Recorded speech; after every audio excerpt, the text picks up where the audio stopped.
man atrodo, kad kur mes turim tą vat momentą, kada mes prisiimam savo, kad mano pareiga yra žaisti, tada mes einam tarsi visą dieną vaikas mūsų prašo, pažaidžiam, o mes einam per nenorą, mes einam per nenorėjimą žaisti.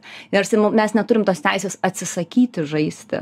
Ir man šiandien, jeigu tėvai išgirs vieną vienintelį dalyką iš šito mūsų šiandienos pokalbio, kad jie gali pasakyti, ne, žinok, aš dabar nenoriu žaisti, ir tai yra okei, tai nedaro jų blogais tėvais, man atrodo, mūsų pokalbis pavyko.